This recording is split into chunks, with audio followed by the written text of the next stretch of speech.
Ads లేకుండా latest episode చూడండి.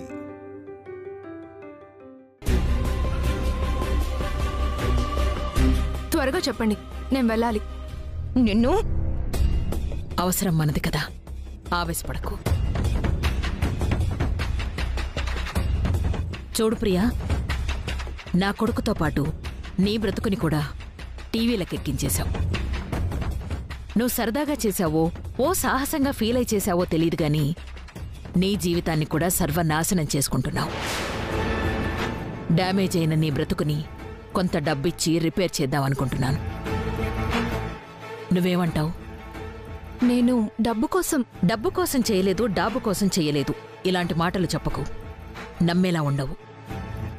నీలాంటి వాళ్ళు ఆవేశంగా కేసులు పెట్టినా ఆఖరికి ఆగేది డబ్బు అనే అడ్డుగోడ దగ్గరే. చెప్పు, నువ్వు ఆగడానికి ఎంత డబ్బిమ్మంటావు? డబ్బు రెడీగా ఉంది.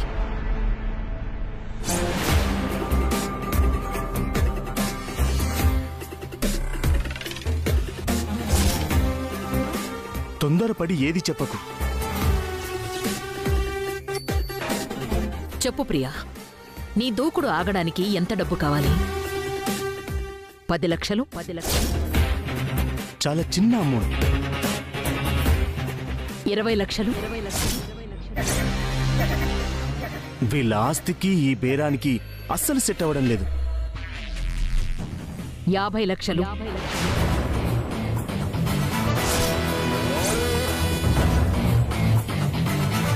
ఓ గుడ్ గుడ్ జాబ్. 20 to 50. కానీ అది సరిపోదుగా. అక్క, ఇది చాలా ఎక్కువ. ఇంకా ఎక్కువ ఆఫర్ చేయాల్సిన అవసరం లేదు. మనకి మిత్ర బయటికి రావడం ముఖ్యం. ప్రియా, నువ్వు కంగారు పడకు. ఇక్కడ దాకా వచ్చిన వాళ్ళు బేరాన్ని సెట్ చేసుకోకుండా వెళ్ళరు. చూడు ప్రియా, నువ్వు ఊహించలేనంత ఆఫర్ చేస్తున్నాను. ₹1 కోటి.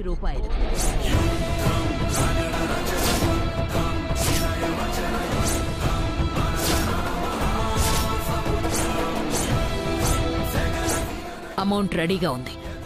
చెప్పు. I know it's tempting amount, but yes చెప్పకు.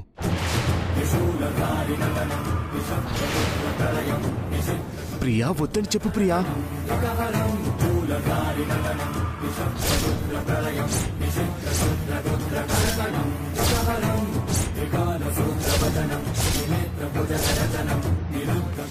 నన్ను డబ్బుతో కొనలేరు. సారీ.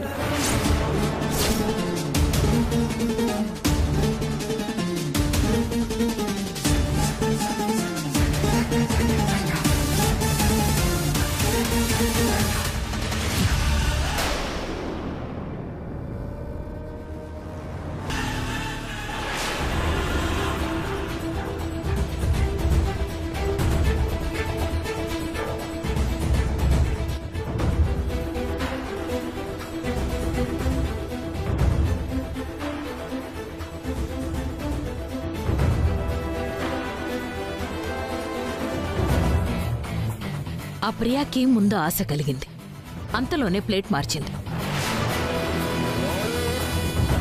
డబ్బు తీసుకుని కేసు వాపస్ తీసుకుంటుందేమోనని ఆశపడ్డాను. కానీ మేము ఊహించినట్లు జరగలేదు. ఆ అమ్మాయి ఇంకేదో ఆశిస్తుంది, ఇంకేదో అడగాలనుకుంది. కానీ అది అడగకుండా వదిలేసిందంటే టైం కోసం చూస్తుందేమో. ప్రియ ఒక మోసగత్తని తెలిసింది కదా, మళ్ళీ మాట్లాడడానికి ఎందుకు వెళ్లారు? లక్ష్మి ఆ ప్రియ దగ్గరకు వెళితే ఈ మాట అనలేదు. నేను వెళితే మందలిస్తున్నారు. అంటే లక్ష్మి మిత్ర మీద చూపిస్తున్న అభిమానం మీకు కనిపిస్తోంది కానీ నా ప్రేమ మీకు కనిపించడం లేదా? నా ఉద్దేశం అది కాదు అరవిందా. లక్ష్మంటే అమాయకంగా వెళ్ళింది. నువ్వు అన్నీ తెలిసిందానివి కదా. తెలిసి తెలిసి ఆ ప్రియ అనే బురదగుంటలు ఎందుకు కాలు పెడుతున్నావని అడుగుతున్నాను. చూడండి, నా కొడుకు కోసం నేను ఏదో ఒకటి చెయ్యాలనుకున్నాను, చేశాను. మెచ్చుకోవాల్సింది పోయి నొచ్చుకుంటారేంటి? Mom, dad, what is this? ప్రస్తుతానికి బెయిల్ వచ్చింది కదా, బయటే ఉన్నాను కదా. సిట్యుయేషన్ కూల్గా ఉంది, ఎందుకు కాంప్లికేట్ చేస్తున్నారు? మిత్ర, ఇప్పుడు మనం ఆచితూచి అడుగేయాలి. అనవసరంగా వేసే ఏ అడుగు వల్ల ఎలాంటి ఆపద వస్తుందో అని చాలా భయంగా ఉంది.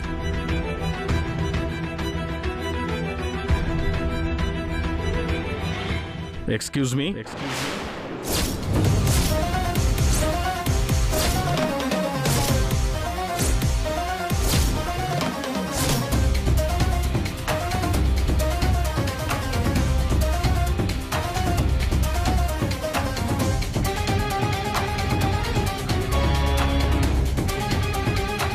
ఏంటి సార్, ఏంటి ఇలా వచ్చారు? మిత్రా గారు బెయిల్ మీద బయటకు వచ్చారు, కానీ అది మీకు సరిపోలేదు.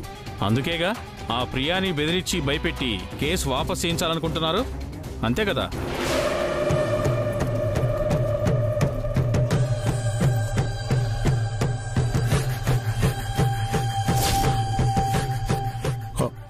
లేదు సార్, అలా ఎవరూ ప్రయత్నించలేదు. మీకేదో రాంగ్ ఇన్ఫర్మేషన్ వచ్చినట్టుంది. మీరు బెదిరించడానికి వెళ్ళారనే మాట నిజం.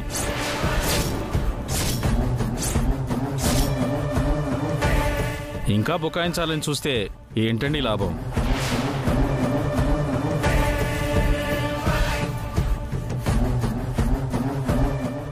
లేదు సార్, నిజంగానే చెప్తున్నాను. చూడండి, అరవింద్ గారు ఆ ప్రియా దగ్గరికి వెళ్ళారు.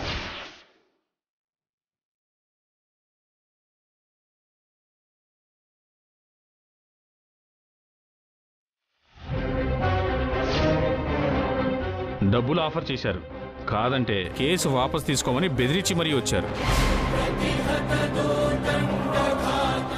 ఆ అమ్మాయి మళ్ళీ కంప్లైంట్ ఇచ్చింది. ఏంటి, మళ్ళీ కంప్లైంట్ ఇచ్చిందా? అవునండి, మీరు బెదిరిస్తే అందరూ భయపడిపోవాలా? మీకు బుద్ధి చెప్పడానికే మళ్ళీ మీ మీద కేసు పెట్టింది. మిత్రా గారు, మరొకసారి పోలీస్ స్టేషన్కి వెళ్దామా?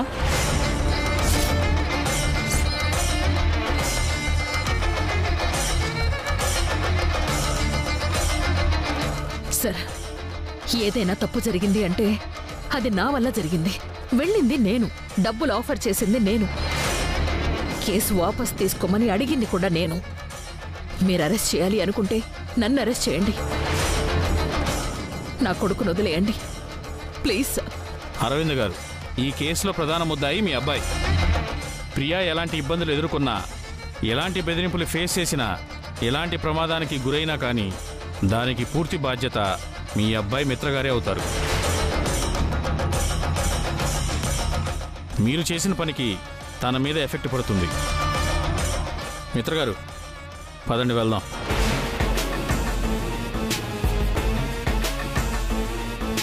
రండి వెళ్దాం. సార్ సార్ సార్, ఒక్క నిమిషం సార్. మా అత్తయ్య గారు ఏది కావాలని చేయలేదు, కొడుకు మీద ఉన్న ప్రేమతో చేశారు. ఆ ప్రియని అడగడానికి వెళ్లారే తప్ప ఆపద తలపెట్టడానికి కాదుగా. అవును, నిన్న మీరు ప్రేమతో వెళ్ళారు, ఈరోజు మీ అత్తగారు ప్రేమతో వెళ్ళారు, రేపు మీ మామగారు ప్రేమతో వెళ్తారు.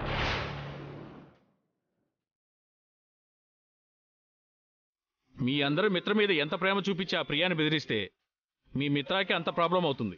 మీకు అది అర్థం కావట్లేదు. అది కాదు సార్, దయచేసి అర్థం చేసుకోండి. ఆ ప్రియకి ఎలాంటి ప్రమాదం జరగలేదు కదా, మేము ప్రియకి ఎలాంటి హాని చేయలేదు కదా. ఆ అమ్మాయికి ప్రమాదం జరుగుంటే మీకు ప్రమాదం వేరే లెవెల్లో ఉండేది.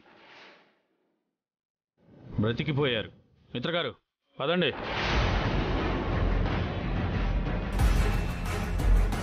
తప్పుకోమా.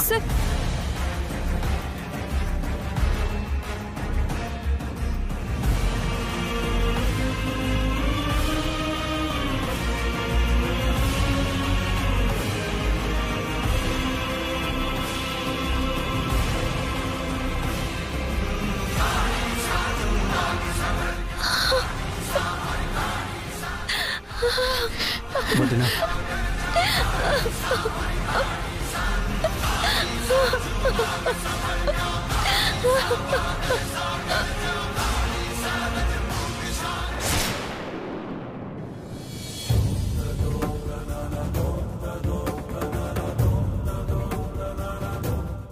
ఏమండి,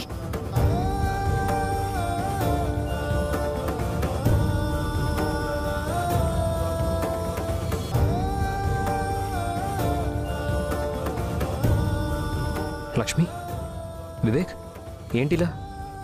బెయిల్ దొరికిందా?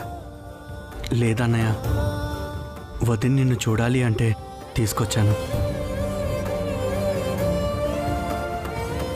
మీరు దిగులు పడకండి, మీకేం కాదు. మీరు అతి త్వరలో బయటకు వచ్చేస్తారు.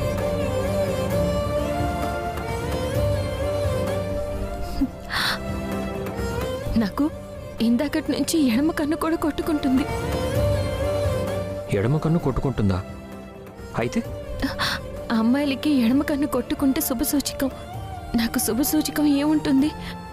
మీరు క్షేమంగా ఉండడమే కదా.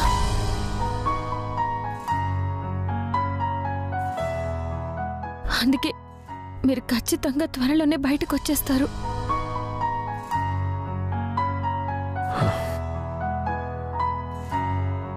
ఇది చెప్పడానికి వచ్చావా? మీరు బయటికి రావడానికి ఖచ్చితంగా ఏదో ఒక దారి దొరుకుతుంది. మీరు అస్సలు బాధపడకండి, భయపడకండి. మీరు దిగులుగా ఉంటే మాకు వెలితిగా ఉంటుంది. సరే, వెళ్ళండి. వివేక్, లక్ష్మిని తీసుకెళ్ళు.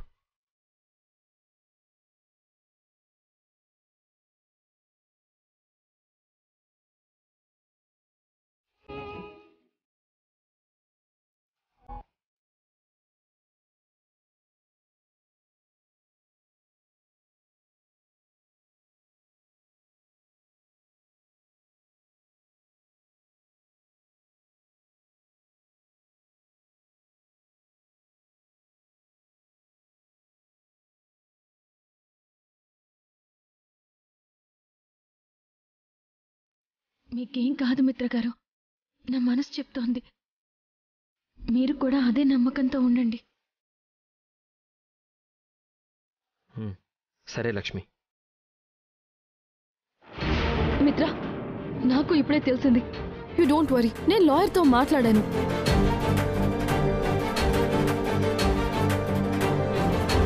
ఎలా అయినా నిన్ను బయటకు తీసుకొద్దామన్నారు.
మీరు మాట్లాడుతూ ఉండండి, నేను తర్వాత మాట్లాడతా. మనిషి ఆగు.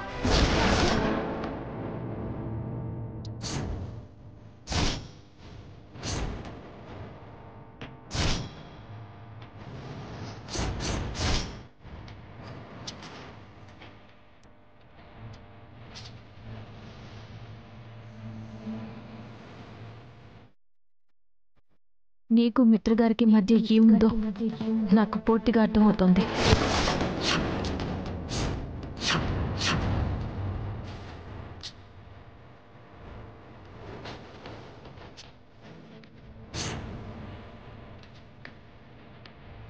నిజం మనిషా,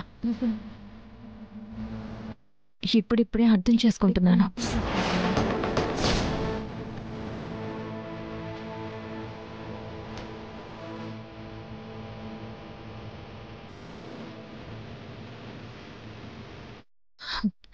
ఇంత మంచి స్నేహం ఎవరికి దొరకదు.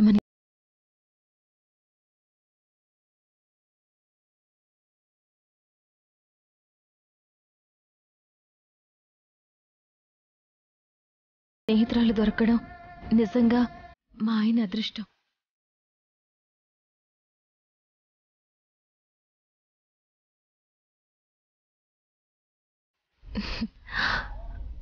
ఆయన కోసం చాలా చేస్తున్నావు. ఆయనకి ఏమైనా అయితే నువ్వు కూడా కంగారు పడుతున్నావు. నీలాంటి ఫ్రెండ్స్ చాలా తక్కువగా ఉంటారు మనిషా.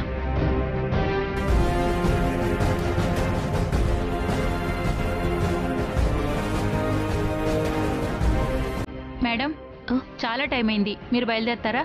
ఒక్క నిమిషం అండి. ఏమండి, మీరు చాలా మంచివారు. మీకు మంచి జరుగుతుంది. మీలాంటి వాళ్ళకి చెడు చేస్తే ఆ దేవుడు కూడా బాధపడతాడు.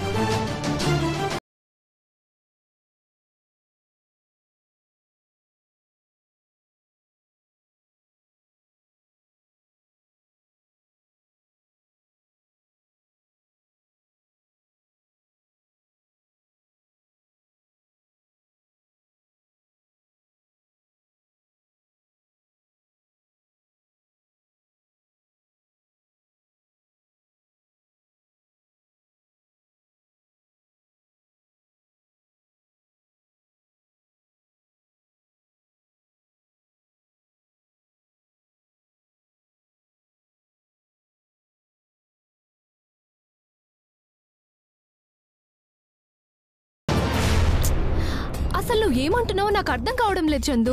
చూడు ప్రియా, ఎప్పుడు లేంది ఇప్పుడు సముద్రం మధ్యలోకి వెళ్ళావు. టైంపాస్ కోసం పెద్ద వల వేశావు.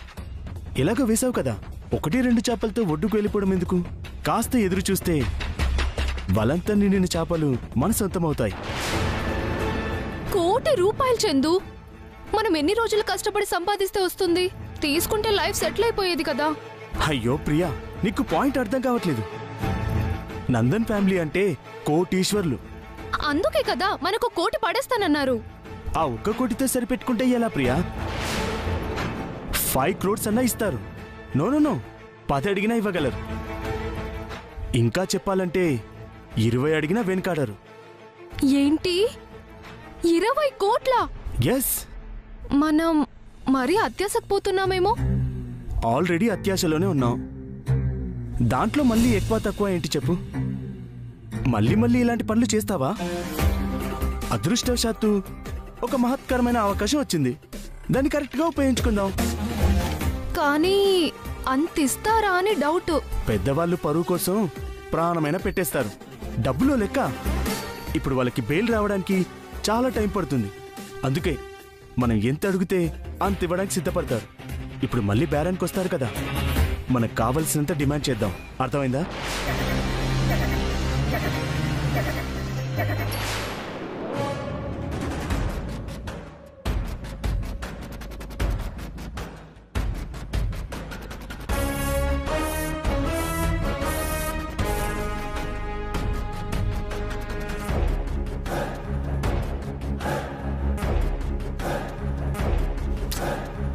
వదినా, మళ్ళీ అదే వీడియోస్ చూడకు, బుర్ర పాడవుతుంది. రాత్రి పగలు అదే ఆలోచిస్తూ కూర్చుంటావా? ఆయనే నాకు ఆయువైనప్పుడు ఆయన తప్ప వేరే ఆలోచన ఏముంటుంది వివేక్? అయ్యో వదినా, అలాని ఆరోగ్యం పట్టించుకోవా? ఆయన బయటకు వచ్చే వరకు అన్నం కూడా సహించడం లేదు. ఇక ఆరోగ్యం గురించి ఏం ధ్యాస ఉంటుంది చెప్పు? సరే, ఇప్పుడేం చేస్తాం? ఆల్రెడీ మనం వేసిన ఎత్తులు కూడా ఆ ప్రియ తనకి తగ్గట్టు మార్చేసుకుంది. ఏ ప్రయత్నం చేసినా దానివల్ల ఇంకే ప్రమాదం వస్తుందో అని భయపడాల్సి వస్తుంది.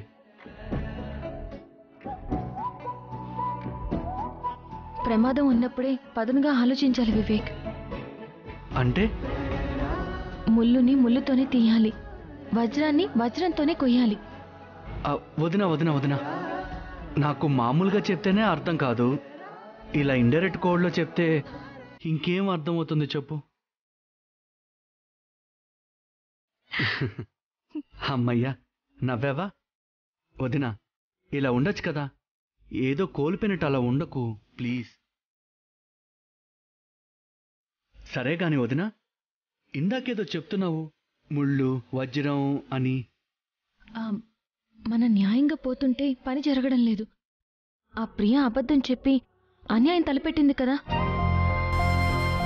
మనం కూడా అదే దారిలో వెళ్ళాలి. అబద్ధం ఆడరాదు, మోసం చెయ్యరాదు అని చెప్పే నువ్వే అబద్ధం చెప్పాలంటున్నావా?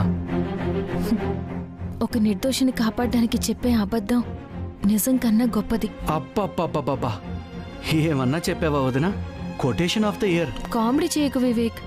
సరే సరే సరే, ఇప్పుడేం చెయ్యాలి? నా దగ్గర ఒక ప్లాన్ ఉంది. సరే చెప్పు చెప్పు చెప్పు.